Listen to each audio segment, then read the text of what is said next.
Uh, on last lecture, we have discussed the equivalence of two DFAs, and this we have done through the comparison table for the given DFAs. We have made a comparison table consisting of n plus 1 columns,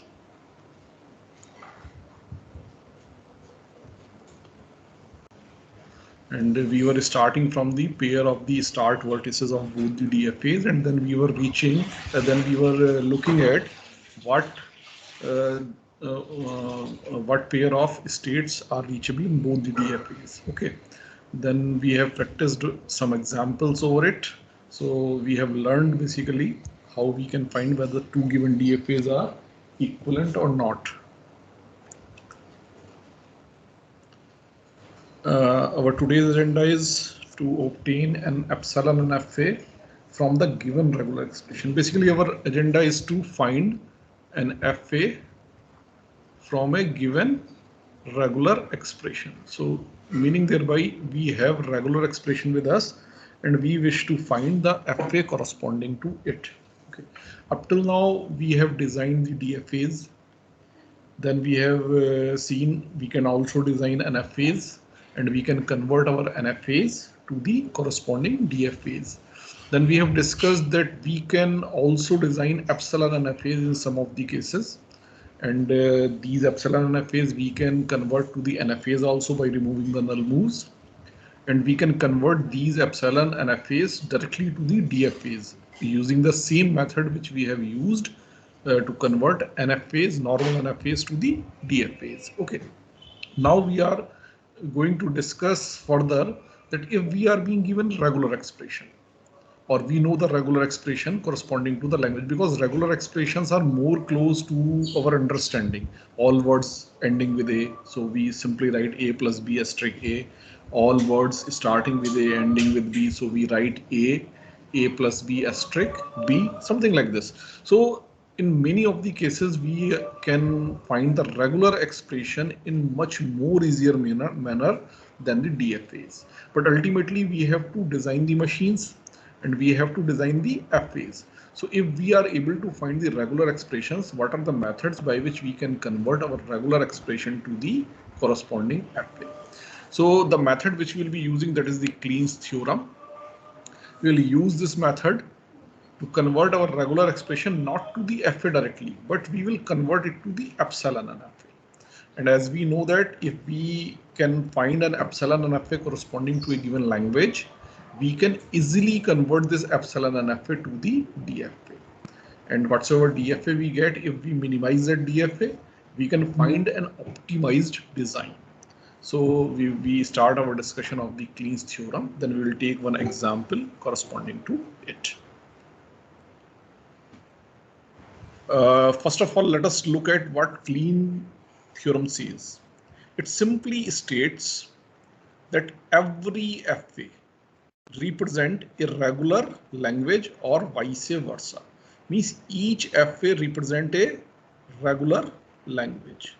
Regular languages are the languages which are represented by the regular expression, meaning thereby that every FA contains a corresponding or can be converted into a corresponding regular expression, or vice versa, means each regular expression can be converted into an FA.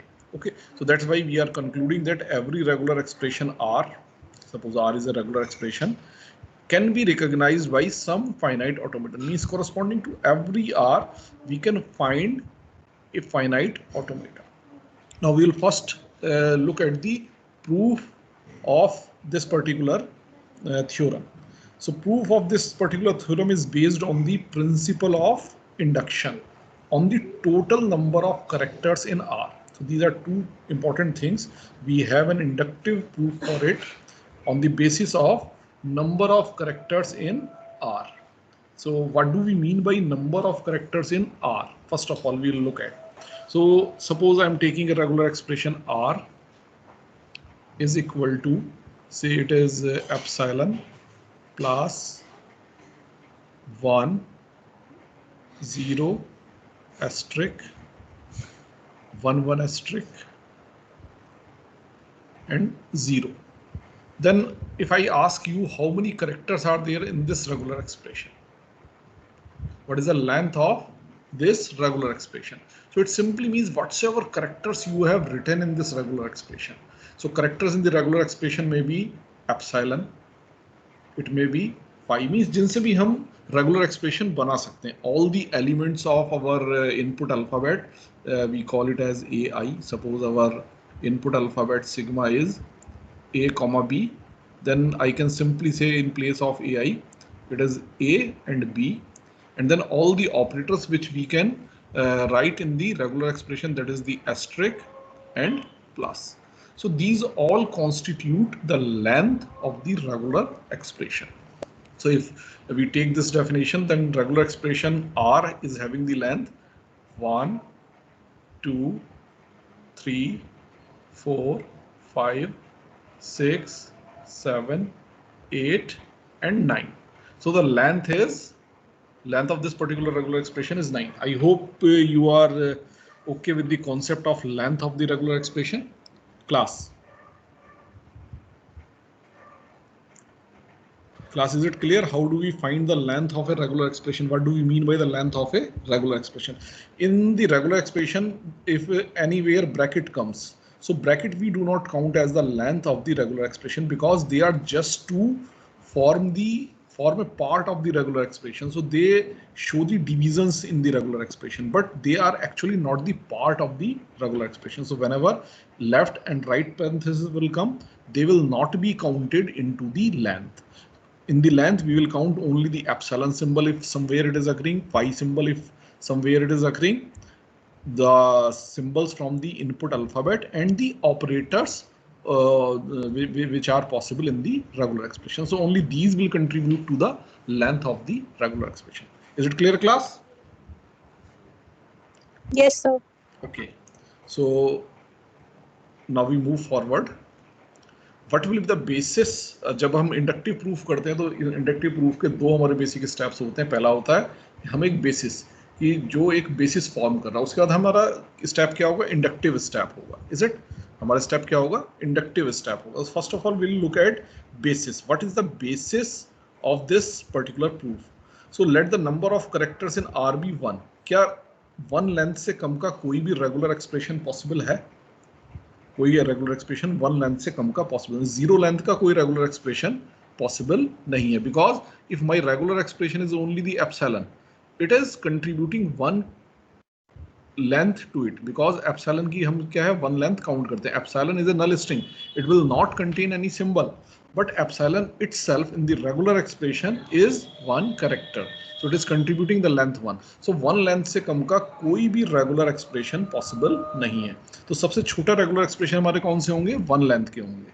And we claim that we can find the FA corresponding to it. Means if R is a regular expression of length 1, for all such regular expression we can find the FA corresponding to it. To see this, we have to first find all the regular expressions of the length 1. Okay, so let's see. All the regular expressions of the length 1 may be these three. Number 1, R is equal to epsilon. Okay, means it is representing a language which rejects everything. So which contains only the null string. So it accepts only one thing, that is the null string. Everything else will be rejected. The second language, the second regular expression may be R is equal to phi. So this is corresponding to the null set. So in this language, everything will be rejected. Even epsilon will not be accepted here. Okay. And then the next regular expression may be of the form R is equal to AI, where each AI belongs to the epsilon. So AI is a symbol from the input alphabet. क्या इसके अलावा कोई और regular expression possible है? यानी कि अगर मेरा सिग्मा ये है A, B, सो 1 लेंथ की एक तो एप्सिलॉन तो रेगुलर एक्सप्रेशन बनेगी, फाई एक रेगुलर एक्सप्रेशन बन सकती है, ठीक है, और रेगुलर एक्सप्रेशन 1 लेंथ की बन सकती है single A which will be representing the only string A, and अगली रेगुलर एक्सप्रेशन क्या बन सकती है? B. इसके अलावा कोई और रेगुलर एक्सप्रेशन जिसकी लेंथ 1 हो बन सकती है? नहीं बन सकती. So only these 3 regular expressions of the length 1 are possible. R is equal to epsilon, R is equal to phi, R is equal to AI. So everybody understood this concept that there will be only 3 regular expressions of the length 1 whatsoever is the input alphabet. केवल इन 3 form की regular expressions possible है, इसके अलावा किसी और form की regular expression possible नहीं है. Is it clear, class? Yes, sir. Okay. Now what we'll do, we will find the FAs corresponding to it. We claim that corresponding to each such expression of length 1, we can find an FA. Just look at, these are the FAs corresponding to these regular expression. You just look at the first one, R is equal to epsilon. So only null will be accepted. So null accept करना है, तो ये हमारी start state है. The only state is the start state and this is the final state as well. Okay. अगर ये final state भी है, तो मेरा null accept होगा. अब देखिए मैंने कोई और transition इस पे से नहीं बना रखा है. It is basically an NFA. It is basically an NFA. Okay, I'm not claiming that this is a DFA. I'm not claiming this. So it is an NFA. So that's why मैंने आगे कोई भी symbol नहीं बना रखा, तो everything else will get rejected. Only null will be accepted. Now come on the second expression. Again on the same lines, there is only state which is the start state, and there is no final state, and there is no transition going out. So because there is no transition going out and there is no final state, so nothing will be accepted. Even because start state is not the final state, so null will also be rejected here. Okay, so this is R is equal to phi, the language of language where everything will be rejected. It is accepting nothing. Now R is equal to AI. So I will be having a start state, and on AI, on the symbol given, on the regular expression symbol given, I will transit to a state which is the final state. Is it? So only this AI will get accepted because the start state is not final state, so null will get rejected. If AI comes, then this AI will be, suppose this AI is equal to, suppose my alphabet was A, B, and suppose my AI was A. So basically I will be writing A here. So on A I will reach to the success. Okay? If I will get a B, because I do not have any transition out of this first state for B, so B will get rejected. Is it? So only on A I will reach to the final state, and अगर A के बाद भी मेरा कुछ आ गया final state पे आने के बाद, so that will also get rejected. Okay, so only the single word A will be accepted. So this will be the regular, this will be the FA corresponding to the to this particular regular expression. So it is proved that corresponding to each regular expression of length 1, we are able to find an FA. We are able to find an FA. Is it clear, class? Yes, sir. Okay. So now we move to the second step, that is the inductive step.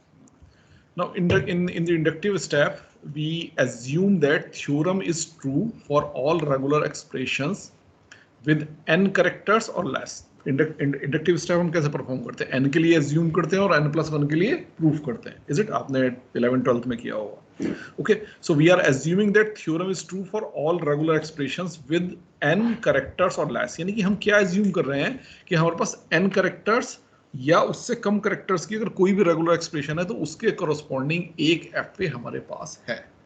Is it? So this we are assuming. अगर ऐसा है तो then we must prove that it is also true for all regular expressions of the length n+1 characters. अगर हम इस काम को कर पाए तो हमारी थ्योरम क्या हो जाएगी? By induction प्रूव हो जाएगी. So for this let us take a regular expression R which have the n+1 characters. If regular expression R have n+1 characters, then all the possibilities which are possible will be these three. R is equal to P plus Q, R is equal to PQ और R is equal to P star. क्या इसके अलावा कोई और possibility है जिससे हम regular expression बना सकते हैं? Just tell me. अगर कोई भी रेगुलर एक्सप्रेशन n+1 कैरेक्टर्स की है तो वो या तो इस फॉर्म में होगी कि दो रेगुलर एक्सप्रेशंस का यूनियन होगी, या दो रेगुलर एक्सप्रेशंस का कॉन्केटिनेशन होगी, या फिर एक रेगुलर एक्सप्रेशन का क्लोजर होगा.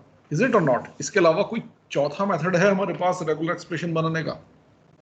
Class, does we have any other method for forming the regular expression? केवल इन तीन तरह की रेगुलर एक्सप्रेशन हमारी पॉसिबल है, या तो union of two regular expression, या concatenation of two regular expression, या फिर closure of a regular expression. इसके अलावा चौथी कोई पॉसिबिलिटी हमारे पास नहीं है। अब यहाँ पे P और Q क्या है? P and Q are also the regular expressions having n characters or less। अब ये P और Q n characters या उससे कम की होंगी, ये कैसे हम शो करें? जस्ट लुक एट R की लेंथ क्या है? n+1। R is in the form of P plus Q, तो यानी कि एक लेंथ तो इस प्लस में चली गई। अब P और Q दोनों की लेंथ n से लेस होगी, क्योंकि अब जब 1 यहां चला गया तो बची हुई लेंथ क्या है? केवल n बची। बची हुई लेंथ क्या बची? n, और n में P भी आ रहा है और Q भी आ रहा है, तो यानी P और Q दोनों की ही लेंथ क्या होगी? n से छोटी होगी। So length of P and Q both will be lesser than n। Is it okay और not class? So what we have done, we have found a regular expression of length n+1 where in the form of P plus Q, where both P and Q are having length lesser than n. Is it clear, class? Yes, sir. On the similar lines, if we take this format, R is equal to PQ, that is the concatenation, and we say that length of R is equal to n+1. So it is the concatenation of two regular expressions. किसी regular expression की minimum length क्या हो सकती है? 1। Is it और not? किसी भी regular expression की मिनिमम लेंथ क्या हो सकती है? 1। Suppose this Q is either epsilon और फाई, और it is a single symbol of your alphabet. Okay, so the length of Q is suppose 1. Then the length of P will be equal to what? N. Is it or not? Suppose length of Q is 2, then the length of P will be equal to n-1 and so on. Is it? यानी कि इसी तरह से अगर suppose P की length 1 है, minimum possibility इसके लिए क्या है? P की लेंथ 1 है तो Q की लेंथ n होगी। यानी कि किसी भी कंडीशन में P या Q दोनों में से किसी की भी लेंथ n से ज्यादा नहीं हो सकती। यानी कि both P and Q are having length less than और equal to n। So if we take this format that R is a concatenation of two regular expressions, then certainly जिन भी दो regular expression से concatenate करके इसको बनाया गया है, उन दोनों ही regular expression की length या तो n या n से कम होगी। Is it clear, class? Class, is it clear? Yes, sir. Okay. And on the similar lines, again in this third format, अगर हमारी R की लेंथ n+1 है तो एक लेंथ तो आपकी इस स्टार के लिए गई, तो P की लेंथ क्या होगी? ऑब्वियस सी बात है n होगी। Is it? सो अगर ये फॉर्मेट आपके पास है और R n+1 लेंथ की एक्सप्रेशन है, तो P हमेशा किस लेंथ की एक्सप्रेशन होगी? n लेंथ की एक्सप्रेशन होगी, बट n से ज्यादा नहीं होगा। सो यानी कि इन तीनों ही केसेस में हमने क्या देखा कि जिन भी एक्सप्रेशन से हमने इस नई एक्सप्रेशन को बनाया है, उनकी लेंथ या तो n है या n से लेस है। Now by induction hypothesis we can assume that P and Q can be recognized by FAs, and we say these FAs are G and H. We are giving name to these FAs, G and H respectively. Is it? So अब हमारे पास यानी कि अगर G और H P और Q के लिए हैं, तो हमें करना क्या है? We have to form an FA for R with the help of the FAs known for P and Q। यानी P और Q के लिए जो FA हमें मालूम है, हमें नोन है, उनकी हेल्प से हम R के लिए एक FA बनाएंगे। Is it? For example, suppose I say the FA G is, it is a system. It is a system which is having a start state. Okay, एक स्टार्ट स्टेट होगी, इसके बीच में अंदर कुछ स्टेट्स होंगी। मैं वो सारा स्ट्रक्चर ड्रॉ नहीं कर रहा। I am drawing it like a black box. I am drawing like it like a black box, and it will be having certain final states. So suppose I am assuming that these states are final states. Suppose there are two final states, so I have drawn the two final states. So what I have shown only the important things कि start state क्या है मेरी और final states क्या है। बीच का अंदर का कुछ सिस्टम होगा। सो अगर मैं कोई भी वर्ड जो कि P का वर्ड है, जो इस P रेगुलर एक्सप्रेशन का वर्ड है, अगर मैं इस पे एग्जीक्यूट करता हूं, सो स्टार्टिंग स्टेट से मैं कहां पहुंचूंगा? किसी ना किसी फाइनल स्टेट पर पहुंचूंगा। Similarly suppose corresponding to H, I am having another system. Say it is the start state. This is the system H, and I am saying suppose in this case I am having 3 final states. Okay, 3 final states. So this is the system H, which is accepting all words which are the part of or which can be generated through this regular expression Q. So such two systems are already available with us. So with the help of these two systems, we will form a system corresponding to the regular expression R. We are moving to this system. अब हमारे तीन तरह की regular expression थी, हमने अभी जो पीछे डिस्कस किया. देखिए, पहली क्या है, यूनियन, दूसरी क्या है, कॉन्केटिनेशन, और तीसरी क्या है, क्लोजर का फॉर्म. सो सबसे पहले हम पहला फॉर्म ले रहे हैं, यूनियन का form. Okay, so we will find F A for R is equal to P plus Q. So it is the union. So P के corresponding एक सिस्टम हमारे पास है, Q के corresponding एक सिस्टम हमारे पास है. अब हम इससे क्या करेंगे, R के corresponding एक सिस्टम बनाएंगे. So सबसे पहले मैं P के corresponding जो सिस्टम मेरे पास है उस सिस्टम को बना लेता हूँ. Is it? This system I am saying that this is G. Is it? This system will be having a start state. And suppose this system is having two final states. Is it? इसके बाद बीच में अंदर जो भी connections, जो भी पूरा graph यहाँ बना हुआ होगा, ठीक है. So I am not showing that graph. Is it clear? अब कोई भी अगर P से रिलेटेड वर्ड है, वो मैं यहाँ एग्जीक्यूट करूँ तो स्टार्ट स्टेट से कहाँ पहुँचेगा, किसी ना किसी फाइनल स्टेट पे पहुँचेगा और वो वर्ड एक्सेप्ट हो जाएगा. और जो भी वर्ड P का नहीं होगा उसको अगर मैं इस पे एग्जीक्यूट करूँगा तो स्टार्ट स्टेट से शुरू होगा और अंदर किसी स्टेट पे एंड हो जाएगा, फाइनल स्टेट तक नहीं पहुँचेगा. अंदर किसी भी स्टेट पे एंड हो जाएगा बट फाइनल स्टेट तक नहीं पहुँचेगा. So in this case that word will be rejected. Now the system corresponding to Q is H.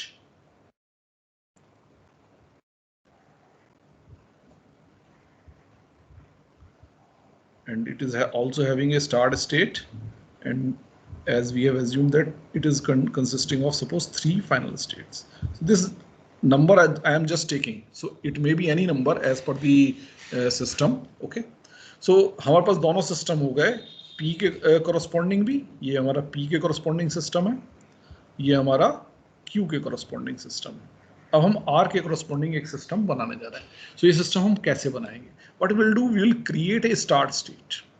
We will create a new start state. Okay. और इस नई start state से ये जो दोनों सिस्टम है, इनके start state पर मैं क्या करता हूँ, एक एप्सिलॉन ट्रांजिशन ड्रॉ कर लेता हूँ. Is it? मैंने क्या किया, एक एप्सिलॉन ट्रांजिशन ड्रॉ कर लिया दोनों की स्टार्ट स्टेट पर. Is it? सो अब इस सिस्टम में स्टार्ट स्टेट कौन सी रह गई? देखिए, now it is no more the start state, now it is also no more the start state. So पूरे सिस्टम की मेरी स्टार्ट स्टेट क्या हो गई, ये जो मैंने नई स्टार्ट स्टेट बनाई है. Is it? और जो G की फाइनल स्टेट्स हैं और जो H की फाइनल स्टेट्स हैं, इन सभी फाइनल स्टेट्स को मैं इस पूरे सिस्टम की फाइनल स्टेट बना देता हूँ. Is it? So this will be an FA corresponding to R. अब क्वेश्चन ये है कि ये कैसे, अब अगर एज ए सिस्टम देखें तो you can treat it something like this. Okay, मैं कलर चेंज कर लेता हूँ. Then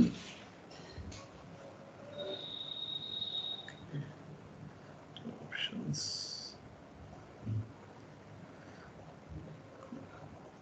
suppose I am taking green color. Okay, so I make a system. So this is my new system. Boundaries.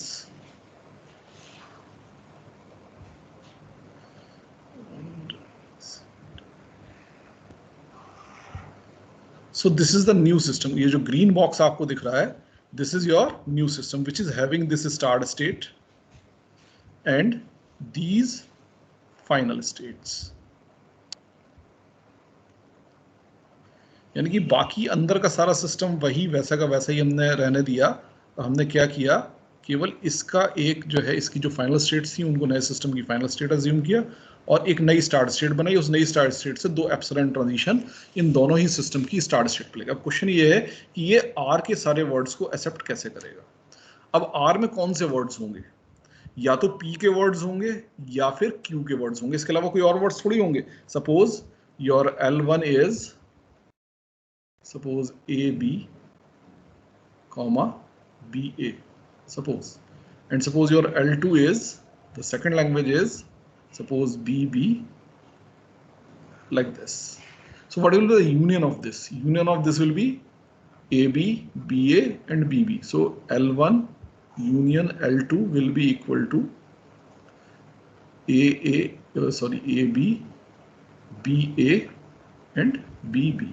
So all the words which are either part of the first set or the part of the second set will be the part of this new set. In the similar manner P के जितने भी words हैं जो P से represent होते हैं वो सारे words R से भी अब represent होंगे, या फिर Q के जितने भी words हैं वो सारे वर्ड्स भी R से रिप्रेजेंट होंगे। तो R में कौन से वर्ड्स आएंगे? वो सारे वर्ड्स जो या तो P के अंदर हैं या Q के अंदर हैं। यानी कि अब इस नए सिस्टम को अगर मैं कोई भी वर्ड P का या कोई भी वर्ड Q का देता हूं तो इट शुड बी सक्सेसफुल, और बाकी सारे वर्ड्स क्या होने चाहिए? रिजेक्ट होने चाहिए। सपोज मैं P से कोई वर्ड चूज करता हूं और यहां से स्टार्ट स्टेट से इसको रन करना शुरू करता हूं। ओके, सो स्टार्ट स्टेट से शुरू किया, अगर वो P का वर्ड है तो उसको मैं एक्सेप्ट करा सकता हूँ। कैसे एक्सेप्ट करा सकता हूँ? मैं वर्ड से कुछ भी नहीं लेता, मैं एप्सिलॉन मूव लेता हूँ और जो स्टार्ट स्टेट ऑफ G है यहाँ पहुंच जाता हूँ। ठीक है, अब अगर P का कोई वर्ड मैं स्टार्ट स्टेट ऑफ G से अगर स्टार्ट करता तो G की फाइनल स्टेट पर पहुंचता। अब मैं क्या कर रहा हूँ? In this case also, I am first taking an epsilon move, epsilon transition, reaching to the start state of this system G, and then running this word. तो जिस तरह से वो वर्ड यहाँ इस स्टार्ट स्टेट से इस फाइनल स्टेट तक पहुंचता, उसी तरह से वो वर्ड अब भी इस स्टार्ट स्टेट से इस फाइनल स्टेट तक पहुंचेगा, इस स्टेट से इस फाइनल स्टेट तक पहुंचेगा। यानी अल्टीमेटली इस पूरे सिस्टम की किसी एक फाइनल स्टेट पे मैं पहुंचूंगा। यानी स्टार्ट स्टेट से मैंने शुरू किया, उस वर्ड के फिनिश होने पे मैं सिस्टम की फाइनल स्टेट पे पहुंच गया। तो इसका मतलब क्या है? वो वर्ड इस सिस्टम पे एक्सेप्ट हो गया। यानी पी वाला जो सिस्टम है, पी के जो वर्ड्स हैं वो सारे के सारे इस नए सिस्टम पर भी एक्सेप्ट होंगे। सिमिलरली अगर मैं क्यू का कोई वर्ड लूँ, सो अगेन सेम मैं कर सकता हूँ, यहाँ से स्टार्ट स्टेट से शुरू करूंगा। सबसे पहले एक एप्सिलॉन ट्रांजिशन लूंगा, कहाँ पहुंचने के लिए? इस क्यू वाले सिस्टम ये जो क्यू वाला सिस्टम है H, इसकी जो स्टार्ट स्टेट थी उस स्टेट पर पहुंचने के लिए। उसके बाद फिर इस स्टेट से जैसे भी मैं वो वर्ड नॉर्मली एग्जीक्यूट करा था वैसे ही वो वर्ड एग्जीक्यूट होगा, तो मैं H की किसी ना किसी फाइनल स्टेट पर पहुंचूंगा। और अब H की जितनी भी फाइनल स्टेट है वो चूंकि इस नए सिस्टम की भी फाइनल स्टेट है, तो यानी कि मैंने इस नए सिस्टम के स्टार्ट स्टेट से शुरू किया और वर्ड के एंड पर इस नए सिस्टम की एक फाइनल स्टेट पे पहुंच गया। यानी मेरा वो वर्ड क्या होगा? एक्सेप्ट होगा। यानी कि क्यू का कोई भी वर्ड हो वो इस सिस्टम पे भी एक्सेप्ट होगा। यानी कि ये पूरा जो सिस्टम है ये P के भी सारे वर्ड्स को एक्सेप्ट करेगा, Q के भी सारे वर्ड्स को एक्सेप्ट करेगा। So thus it will represent the regular expression R which is the union of P and Q। I hope it is clear class.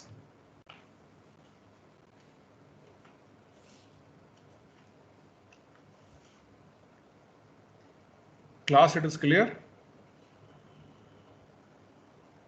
Yes, sir. Yes, sir. If it is clear, so in the similar manner we can find the FA corresponding to the concatenation and closure as well. So now we'll find the FA corresponding to the concatenation PQ. So इसमें क्या है? Suppose मेरा P का system है, this is the start state, this system is suppose G, this is for P, okay, and it has suppose two final states जैसा कि हमने discuss किया था, okay, then there is another system H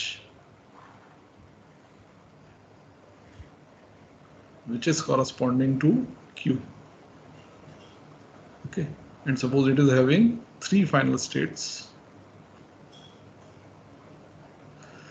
So this is a system H corresponding to Q, this is a system G corresponding to P, and we have to find a system corresponding to R which is corresponding to the concatenation of P and Q. So what we do, कि जो G की start state है यानी कि P के corresponding जो भी system है उसकी जो स्टार्ट स्टेट है इसको मैं नई स्टार्ट स्टेट अज्यूम कर लेता हूँ। Let me change the colour so that I can show the differences, right, okay. So this is the start state of the new system, okay. उसके बाद मैं क्या करता हूँ, इस G के जितने भी फाइनल स्टेट्स हैं इन सब से एक एक एप्सिलॉन ट्रांजिशन जो मेरा H का स्टार्ट स्टेट था, जो H का स्टार्ट स्टेट था उस स्टेट पर ले गया। इसकी जितनी भी फाइनल स्टेट थी उनसे H की स्टार्ट स्टेट पे एप्सिलॉन ट्रांजिशन ले गया, इज इट। और जो H की जितनी भी फाइनल स्टेट थी उनको मैंने क्या बनाया, इस सिस्टम की नई फाइनल स्टेट बना लिया। यानी कि अब जो जी की फाइनल स्टेट्स थी वो पूरे सिस्टम की फाइनल स्टेट नहीं है, now they are the normal states, they are the normal state, they are not the final states. लेकिन एच की जो फाइनल स्टेट थी वो अब इस पूरे सिस्टम की फाइनल स्टेट है। सो अगर मैं सिस्टम को ड्रॉ करूं तो this system is something like this. अगर इस बॉक्स को मैं ड्रॉ कर रहा हूं, it is like this.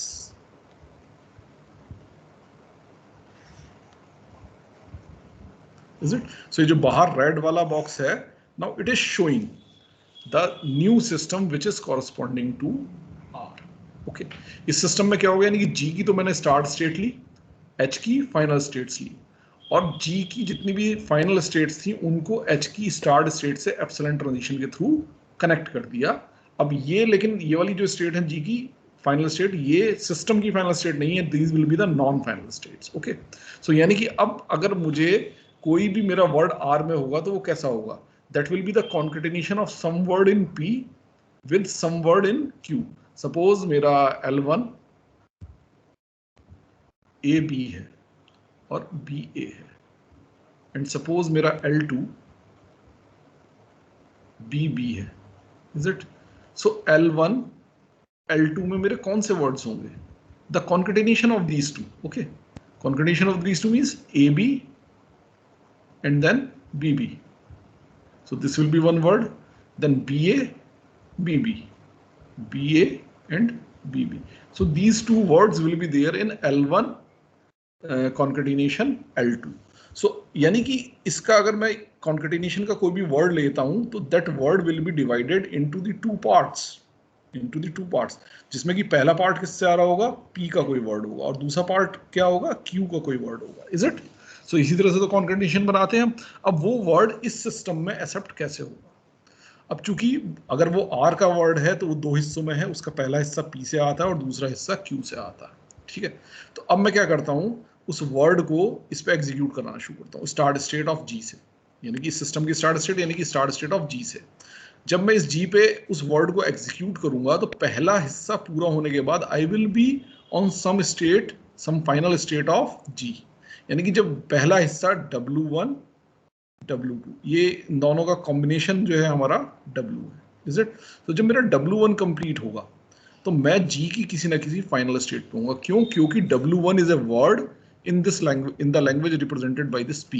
Okay, so I will reach to some final state of G.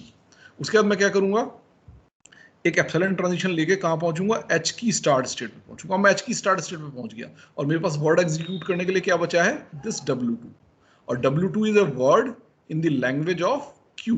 सो यानी कि अगर W2 को मैं इस स्टार्ट स्टेट जो H की थी इससे अगर एग्जीक्यूट करूं तो I will reach to some final state of H, is it? So यानी कि मैं कहां पहुंचूंगा, फाइनल स्टेट ऑफ H पे पहुंचने का मतलब क्या है, इस पूरे सिस्टम की किसी फाइनल स्टेट पे पहुंच जाऊंगा, इज इट? यानी मैंने सिस्टम पे स्टार्ट किया उस वर्ड को W1 W2 को, और अल्टीमेटली कहां पहुंचा, एक फाइनल स्टेट पे। सो मींस W1 W2 यानी कि ये W जो है this will get accepted over this particular system, is it?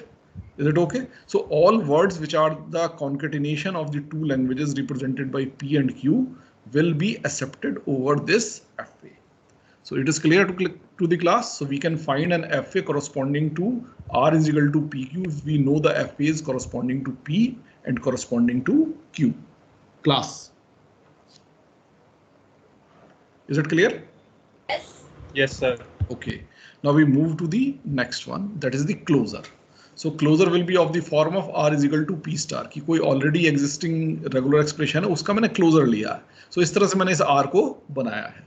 So यानी P के corresponding जैसे मैंने assume किया था कि मेरे पास एक system है G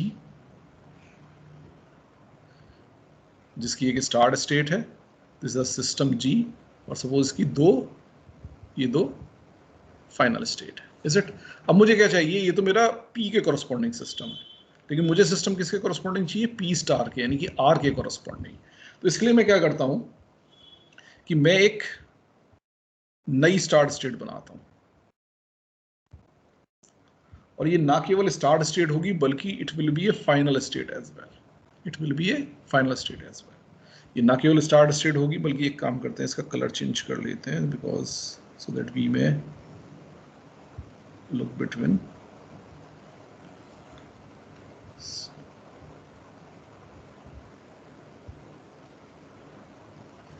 suppose I take the blue color, okay, and I say that this is the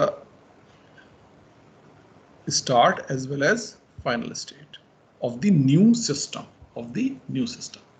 अब इससे मैं क्या करता हूं कि इससे एक एप्सिलॉन ट्रांजिशन तो ले जाता हूं इस G की स्टार्ट स्टेट पे, और इस G की फाइनल स्टेट से जितनी भी फाइनल स्टेट है उनसे एक एक एप्सिलॉन ट्रांजिशन मैं इस स्टेट पर ले आता हूं. Is it? So this will be the system corresponding to your closure. Okay. अब अगर इसका मैं बॉक्स बना लूं, so this box will be something like this. थोड़ा सा टेढ़ा मेढ़ा बॉक्स बनेगा क्योंकि इसमें स्टार्ट स्टेट और फाइनल स्टेट एक ही है. So जो बाहर वाला मैंने सर्कल बनाया है ये, this is the box. बल्कि इसको बॉक्स के फॉर्म में बना लेता हूँ. Is it? बल्कि थोड़ा गड़बड़ हो गया, एक मिनट इसको इरेज कर लेते हैं.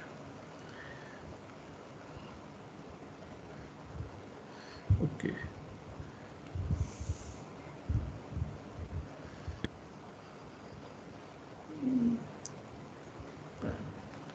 Okay, so this will be the box.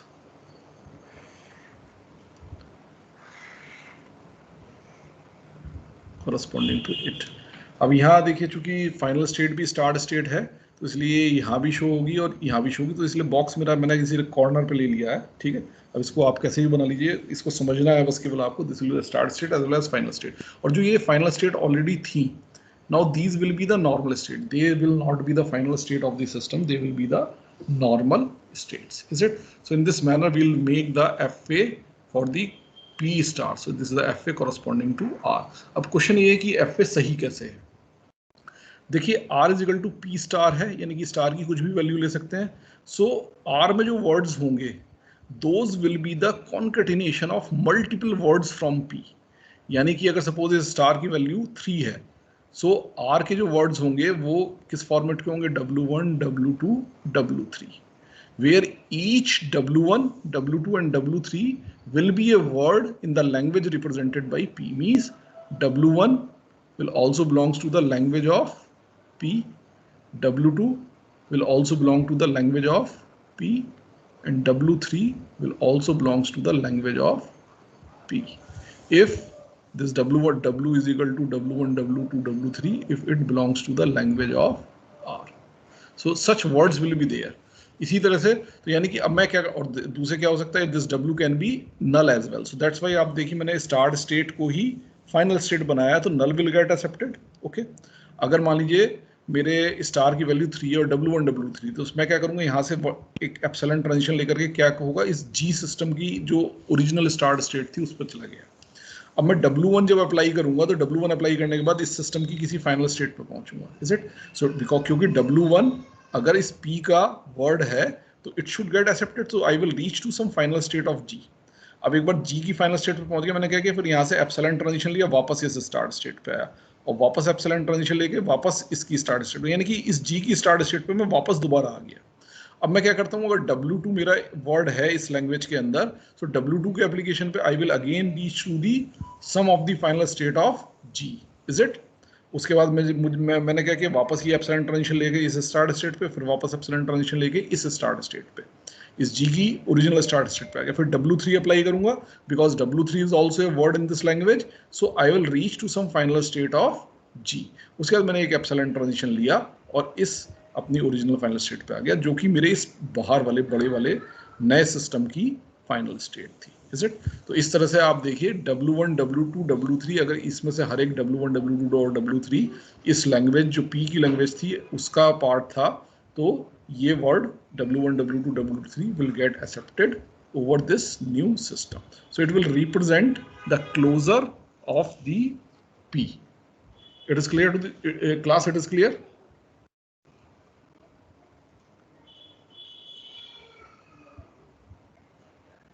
Class, it is clear?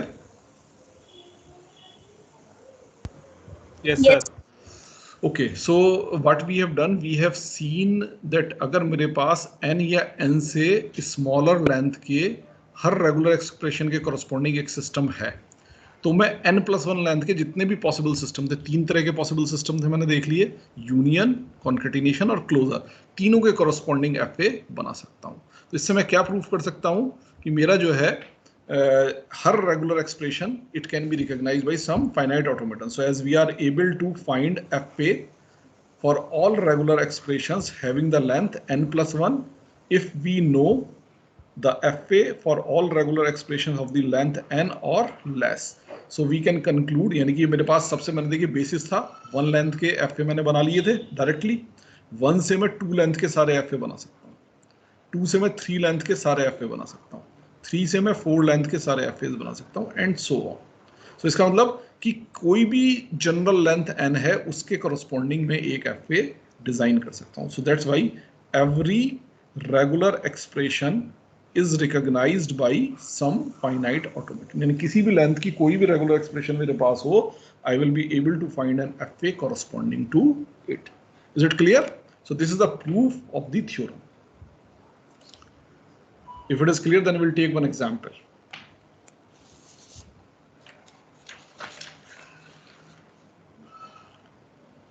Class, is it clear? Yes, sir. Yes, sir. So now we'll take one example. We are taking a regular expression.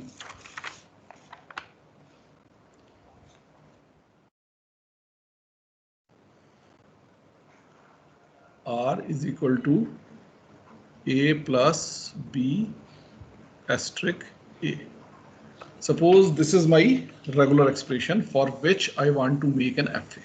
Okay, इसके corresponding FA हमने design किया है, हमें पता है इसका design कैसा आना चाहिए, is it? लेकिन अब हम इसको अपने हिसाब से डिजाइन नहीं कर रहे। देखिए उसमें आपने डिजाइन के कॉन्सेप्ट और डिजाइन के अपना जो एप्टीट्यूड था वो लगा करके अपने इंटेलिजेंस से वो डिजाइन बनाया था, लेकिन यहाँ हम इस डिजाइन को इंटेलिजेंस से नहीं बनाएंगे, इस डिजाइन को प्योर मैकेनिकल मेथड से जो कि अभी हमने डिस्कस किया है उससे बनाएंगे। Is it clear? सो अब मुझे अगर इस रेगुलर एक्सप्रेशन का FA बनाना है तो देखिए ये रेगुलर एक्सप्रेशन क्या है, it is the combination of 2 regular expressions जो मैंने अभी ये लाइन खींची है। पहली रेगुलर एक्सप्रेशन क्या है, A plus B asterisk, दूसरी रेगुलर एक्सप्रेशन क्या है A, तो ये मेरी होगी P, ये मेरी होगी Q, ये क्या हो गया P और Q का कॉन्केटिनेशन। इज इट क्लियर और नॉट? यानी कि P और Q का कॉन्केटिनेशन, जहां पे P मेरा क्या है A plus B asterisk और Q मेरा क्या है सिंपल A। इज इट और नॉट? नाउ अगर मैं इस Q एक्सप्रेशन तो देखिए सिंप्लीफाई हो गई, सिंगल ये बिल्कुल जो बेसिक 1 लेंथ की रेगुलर एक्सप्रेशन थी उसमें कन्वर्ट हो गई, ठीक है।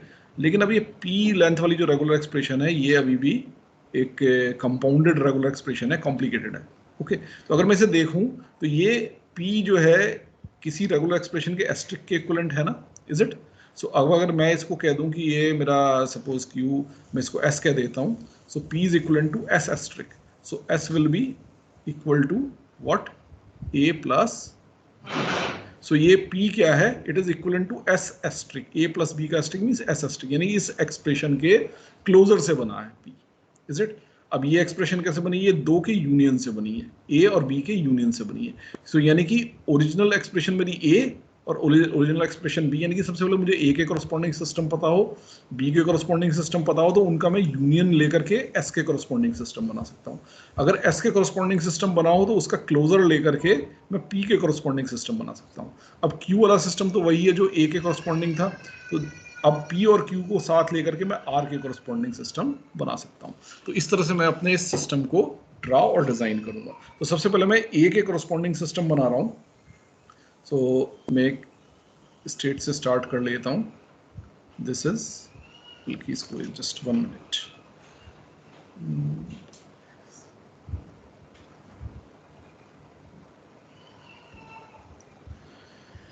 मैं एक सिस्टम बनाता हूँ A के कॉरस्पॉन्डिंग, A के कॉरस्पॉन्डिंग मैंने एक सिस्टम बनाया, इस सिस्टम की ये क्या होगी, फाइनल स्टेट होगी, ये क्या होगी इस सिस्टम की, स्टार्ट स्टेट होगी। Is it? तो this is a system corresponding to A। Similarly I can make a system corresponding to B। अब मैंने क्या किया, ये स्टार्ट स्टेट बनाई, इससे B पे मैंने ट्रांजिशन बनाया, और ये मेरी क्या होगी एक फाइनल स्टेट होगी। This is the system corresponding to B. तो मैंने ए के कॉरस्पॉन्डिंग सिस्टम बना लिया, बी के कॉरस्पॉन्डिंग सिस्टम बना लिया। अब अगर मैं इन दोनों सिस्टम्स के यूनियन का सिस्टम बना लूँ तो मेरा क्या हो जाएगा, एस के कॉरस्पॉन्डिंग सिस्टम हो जाएगा, यानी ए प्लस बी के कॉरस्पॉन्डिंग सिस्टम हो जाएगा। Is it? सो अभी मेरा सिस्टम ए के कॉरस्पॉन्डिंग था और ये सिस्टम बी के कॉरस्पॉन्डिंग था। अब मैं इसका यूनियन बनाता हूँ। यूनियन के लिए मुझे क्या करना है, एक नई स्टार्ट स्टेट बनानी है। एक नई स्टार्ट स्टेट बनाई और उस नई स्टार्ट स्टेट से इन दोनों ही सिस्टम की जो स्टार्ट स्टेट थी उन पर मैंने क्या किया, एक एप्सिलॉन ट्रांजिशन ड्रॉ कर दिया। Is it? और जो फाइनल स्टेट थी सिस्टम की, इन दोनों सिस्टम की, उन दोनों फाइनल स्टेट्स को एज इट इज रहने दिया। यही तो मेरा सिस्टम था। आप देखिए, अगर मैं इसको ये ड्रॉ करूं यहाँ पे, तो ये मेरा जो है इतना हिस्सा क्या है, इट इज जी। अगर ये ड्रॉ करूं यहाँ, इतना हिस्सा क्या है, इट इज एच। ओके, अब मैंने क्या किया, नई स्टार्ट स्टेट बना करके अगर मैं इस पूरे को ड्रॉ करूं, जहां मैं सर्किल पॉइंटर मूव करा रहा हूं, this is your whole system corresponding to A plus B. Is it clear, class? Is it clear? Now we have made a system corresponding to A plus B. Class? Yes, sir. Okay. अब A plus B तो बन गया। अब मुझे क्या करना है, A plus B का एस्ट्रिक जो है वो डिजाइन करना है। क्या डिजाइन करना है? A plus B का एस्ट्रिक, ये सिस्टम डिजाइन करना है। सो A plus B का एस्ट्रिक डिजाइन करने के लिए मैं क्या करता हूँ, एक स्टार्ट स्टेट डिजाइन करता हूँ जो कि फाइनल स्टेट भी हो। Okay, and I say that this is my start state of new system. Okay, अब मैं क्या करता हूँ, इस न्यू सिस्टम की स्टार्ट स्टेट से एक एप्सिलॉन ट्रांजिशन जो ऑलरेडी एग्जिस्टिंग सिस्टम है इसकी स्टार्ट स्टेट को ले जाता हूँ। अब देखिए, ये और ये जो इनिशियल सिस्टम्स की स्टार्ट स्टेट थी, now they are not the start state, they are intermediate in between states. Start state क्या है सिस्टम की, ये, और मैंने जो नया सिस्टम डिजाइन किया उसकी स्टार्ट स्टेट मैंने क्या बनाई, ये। तो यहां से एक एप्सिलॉन ट्रांजिशन मेरे को लेकर के जाना है, कहां, इसकी स्टार्ट स्टेट। सो ये मेरा एप्सिलॉन ट्रांजिशन ड्रॉ हो गया जो एग्जिस्टिंग सिस्टम की स्टार्ट स्टेट पे गया। अब ये स्टार्ट स्टेट नहीं रही। अब स्टार्ट स्टेट क्या है, केवल ये वाली स्टार्ट स्टेट मेरी जो है रह गई। Is it? अब इसके बाद क्या करना है कि ये जो एग्जिस्टिंग सिस्टम था इसकी जो भी फाइनल स्टेट थी उनसे एक एक एप्सिलॉन ट्रांजिशन कहाँ लाना था, इस नई स्टार्ट स्टेट पे, जिसको मैंने फाइनल स्टेट भी बनाया है। ओके, सो इनसे एक एक एप्सिलॉन ट्रांजिशन इस नई start as well as final state पे आ गया, और साथ में जो स्टेट्स हैं ये अब फाइनल स्टेट नहीं रहेंगी। Okay, so let us erase these as the final states.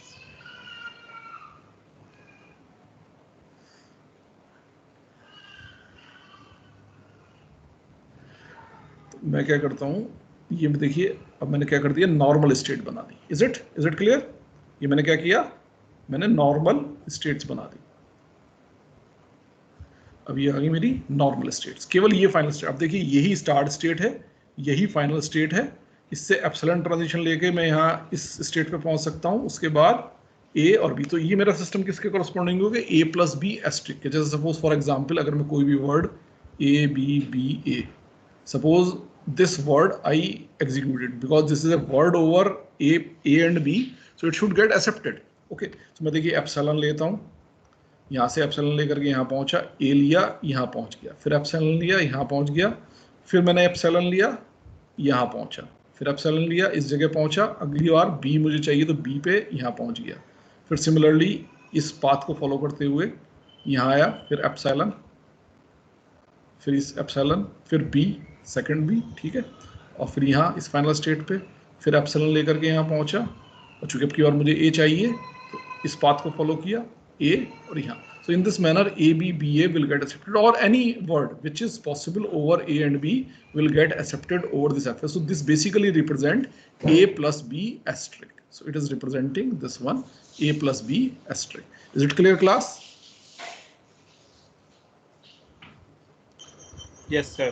Okay, now we have to make a system corresponding to A plus B asterisk A. तो A plus B asterisk के corresponding system तो मेरे पास है। अब A के corresponding एक system और चाहिए, तो देखिए बना लेते हैं।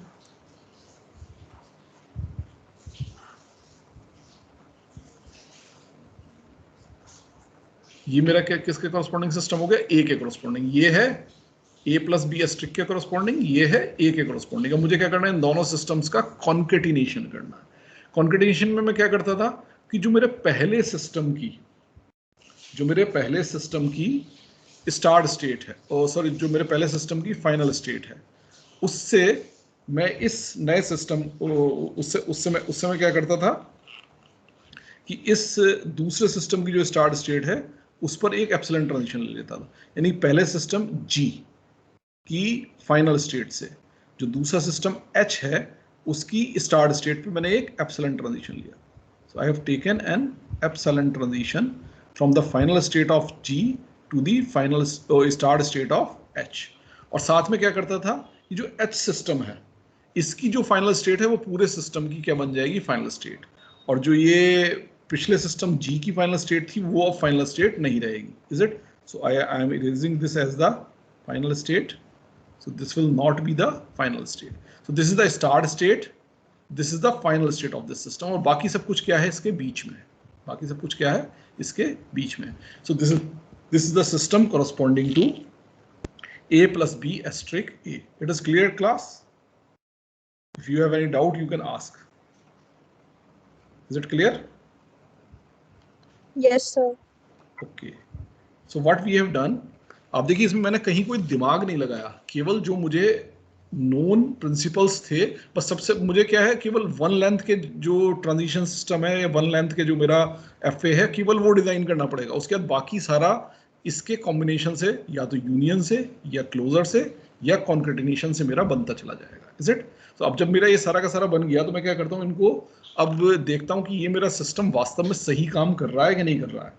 Is it? तो इसमें तो चूंकि ये एप्सिलॉन एनएफए है तो इसके लिए मुझे क्या करना पड़ेगा, इस एप्सिलॉन एनएफए को डीएफए में कन्वर्ट करना पड़ेगा। So let us convert this to the epsilon DFA. For it I am marking the states. Suppose I mark this state as 1 2 3 4 5 6 7 and 8। Total 8 states हैं। अब मैं इसको क्या करता हूँ, डीएफए में कन्वर्ट करता हूँ। डीएफए में कन्वर्ट करने के लिए सबसे पहले मुझे क्या चाहिए, इसकी ट्रांजिशन टेबल चाहिए। सो मैं जल्दी से इसकी एक ट्रांजिशन टेबल बना लेता हूँ। State oblique sigma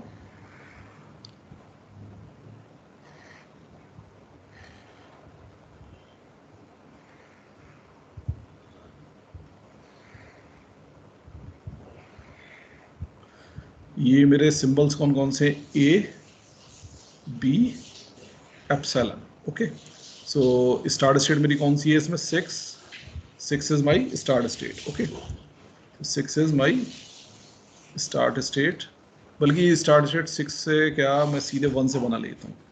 just 1 minute.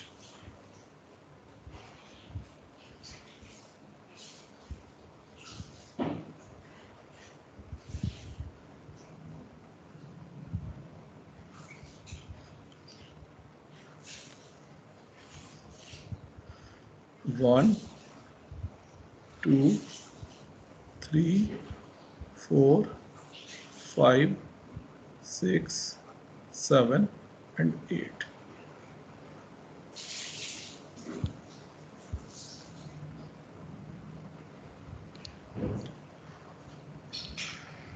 On 1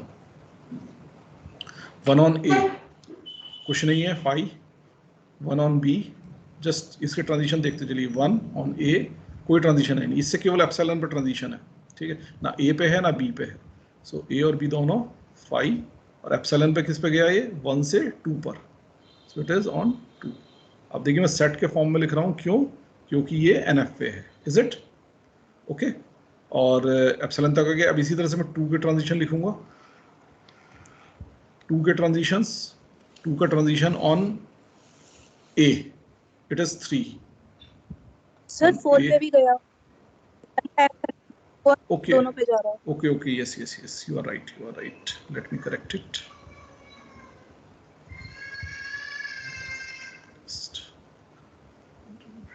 Eraser.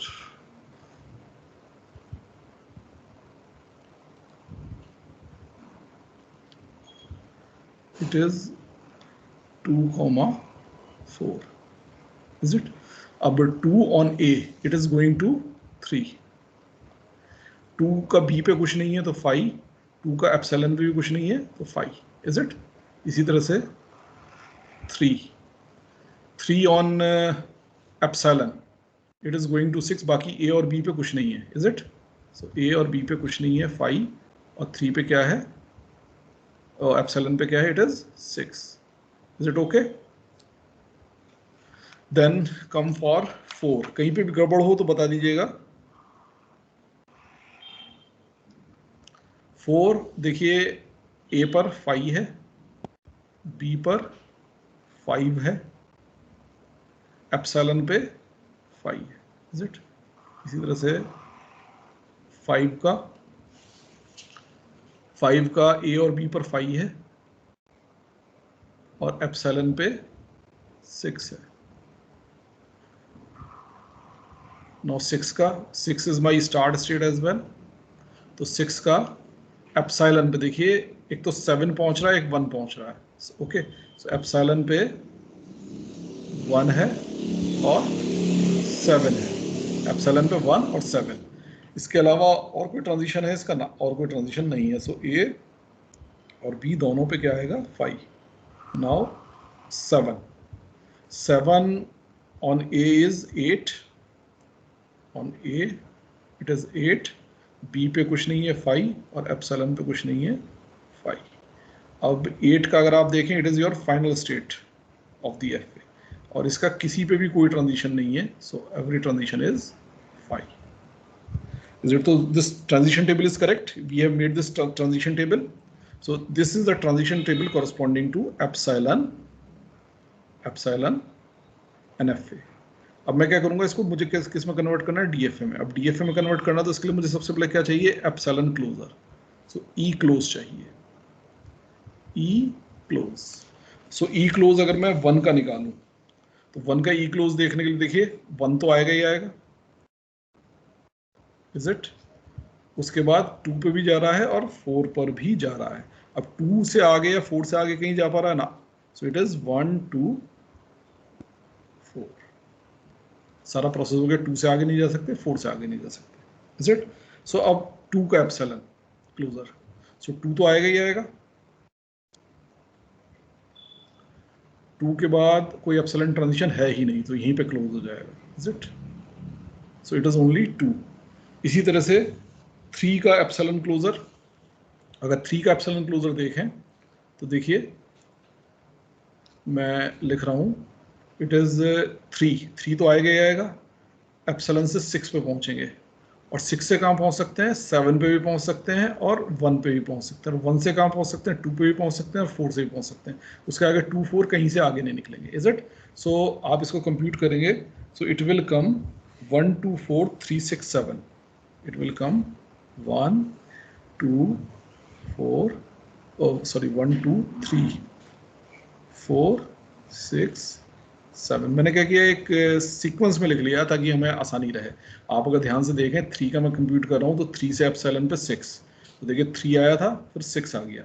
अब 3 तो प्रोसेस हो गया था, 6 को मुझे प्रोसेस करना है। 6 से कहाँ पहुँच सकता हूँ, 1 और 7, तो मैंने 1 ऐड किया और 7 ऐड किया, 6 प्रोसेस हो गया। अब देखिए 7 को प्रोसेस किया, 7 से आगे मैं नहीं बढ़ सकता, तो 7 वाला यहीं पे क्लोज हो गया।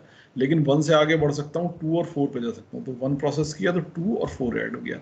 अब 2 से आगे नहीं जा सकता, 4 से आगे नहीं जा सकता, सारा का सारा कंप्लीट हो गया। तो 1 2 3 4 6 7, in this manner I have found this E close of 3. Similarly, E close of 4 will be 4, E close of 5 will be 1 2 4 5 6 7, it will be 1 2 4 5 6 7। आप देख लीजिए 5 से वही एप्सिलॉन पे, तो 5 आया, 5 से मैं पहुंचूंगा 6, तो 6 आया, 6 से पहुंचूंगा 7, और 7 से आगे नहीं बढ़ सकता तो ये क्लोज हो गया, और 6 से ही मैं कहाँ पहुंचूंगा 1 पर, तो 1 से आगे बढ़ सकता हूँ 2 और 4 पे, और 2 4 के आगे क्लोज हो जाएगा, तो 1 2 4 भी आ गया। सो 1 2 4 5 6 7, तो this will be the epsilon closure of 5। और epsilon closure of 6 will be, अब देखिए 6 से कहाँ कहाँ जा सकते हैं, 1 पे पहुंच सकते हैं और 7 पे पहुंच सकते हैं। 1 से कहाँ पहुंच सकते हैं, 2 और 4 पे, तो basically it is 1 2 4 6 and 7। So it is 1 2 4 6 और 7। इसी तरह से 7 का आप देखेंगे so it will B only 7, क्योंकि इससे आगे कहीं पहुंच ही नहीं सकते। 8 का देखेंगे तो इट इज़ ओनली 8, क्योंकि इससे भी आगे कहीं नहीं जा सकते, इसका तो कोई ट्रांजिशन ही नहीं है। सो मेरे ई क्लोज कंप्लीट हो गए। अब मैं क्या करूँगा, टेबल बनाऊंगा DFA की। सो let us make the table for DFA। State oblique sigma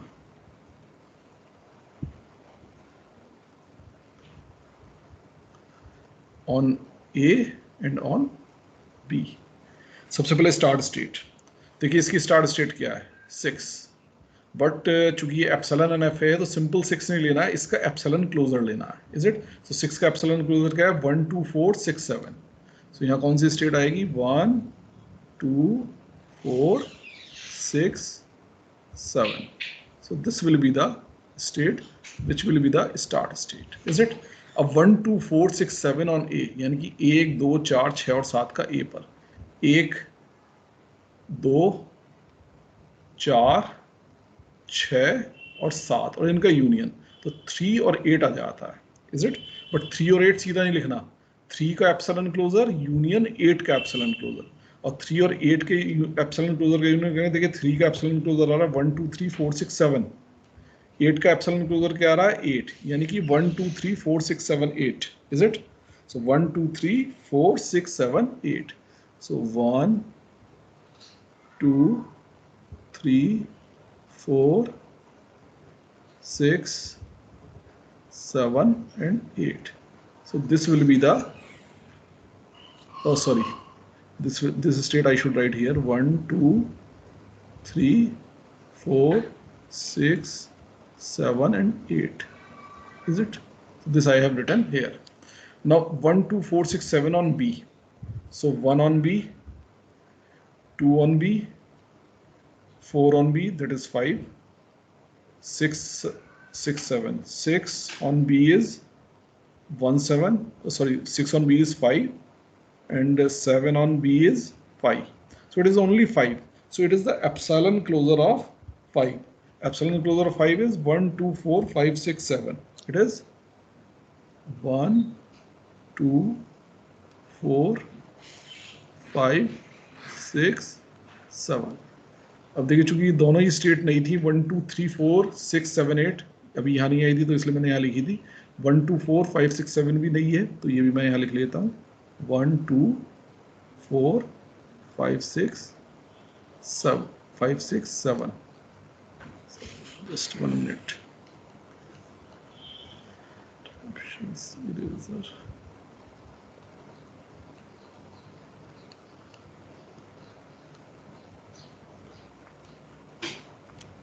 Six, 7, is it?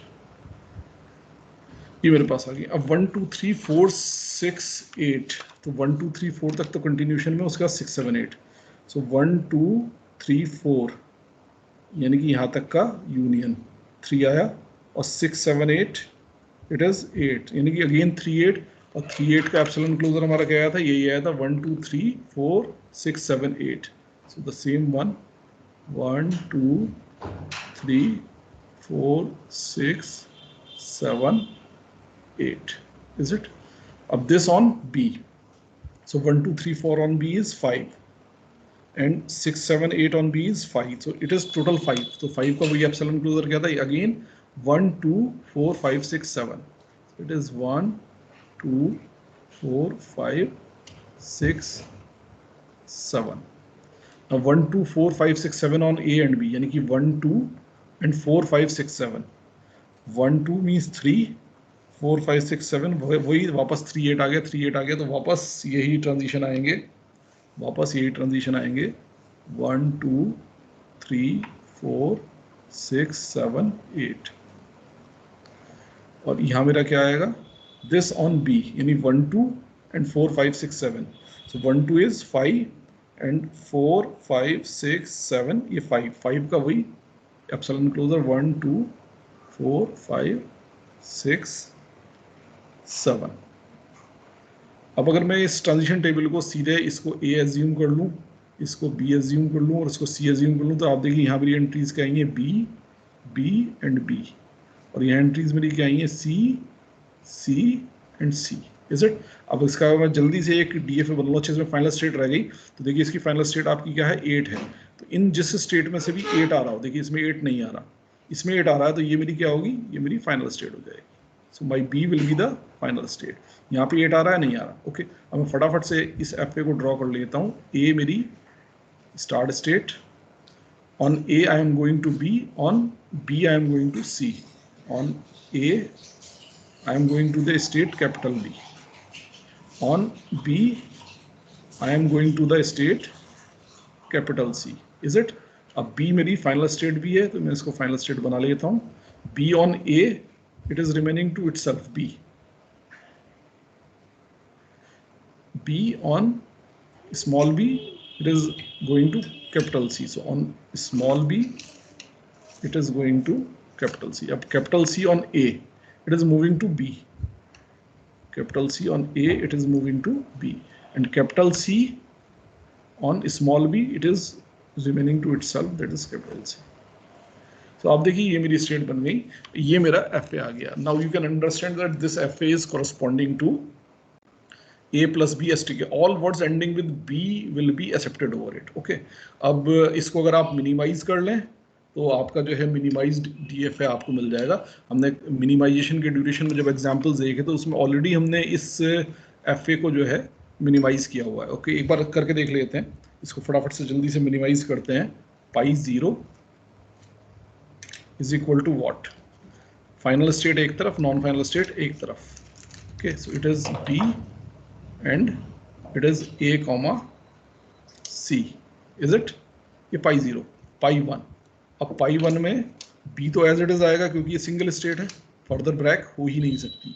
A और C को चेक करना है। सो A और C को चेक करने के लिए देखते हैं A स्मॉल a पे कहाँ जा रहा है। A स्मॉल a पे जा रहा है B पे, और जो C है आपका वो स्मॉल a पे कहाँ जा रहा है, वो भी B पे, यानी दोनों स्टेट B B। तो A की पार्टीशन में होंगे, आप देखिए A की पार्टीशन में कोई प्रॉब्लम नहीं है, तो इसको B पे ट्राई करते हैं। तो capital A on B is going to C and capital C on B is moving to itself, that is C, again the same state, so it will be in the same partition। इस वाले partition में आपकी बार, लेकिन same partition में है दोनों पे, यानी कि A और B दोनों इनपुट सिंबल्स पे कोई प्रॉब्लम नहीं है, वो जो है सेम पार्टीशन में आ रहे हैं, यानी कि ये A और C नेक्स्ट लेवल पे भी साथ आएंगे। आप देखिए pi 0 is equal to pi 1 हो गया।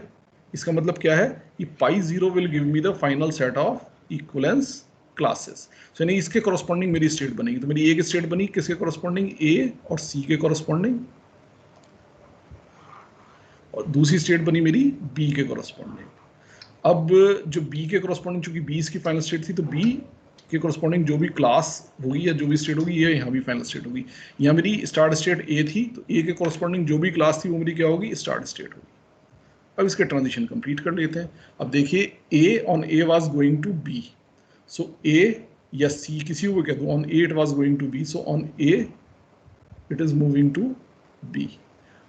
A on small b was going to C, इसी तरह C on small b was also going to C, तो C के कॉरस्पॉन्डिंग मेरी क्लास क्या है, AC, so on B I will stay here. Similarly from B on A, B on A was to B itself। Okay, so इसमें इसके corresponding class B ही है, so on A to itself।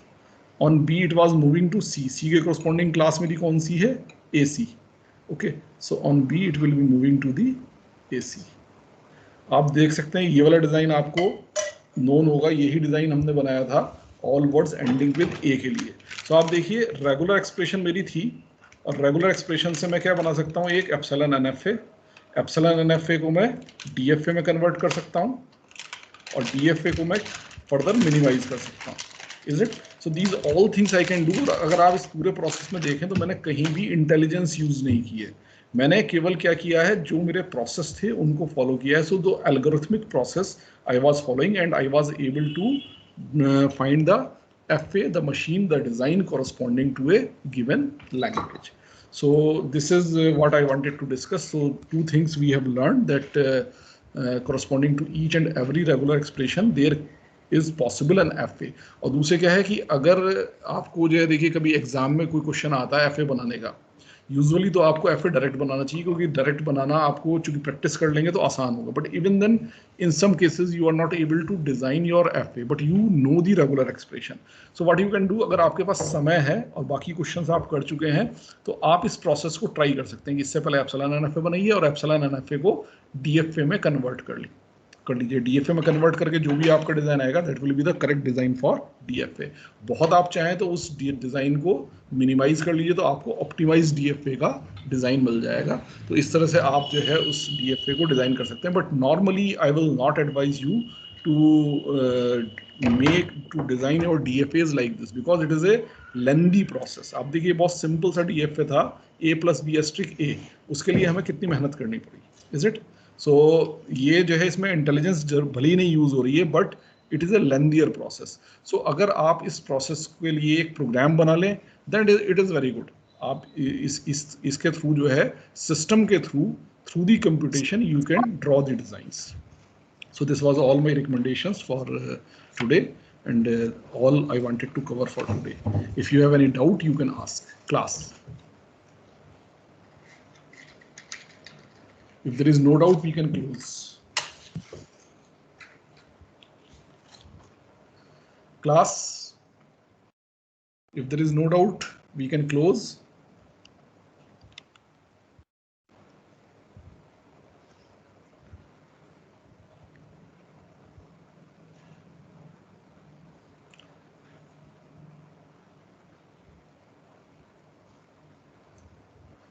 So I'm closing the lecture. If you have any doubt, you can ask. Are you hearing my voice?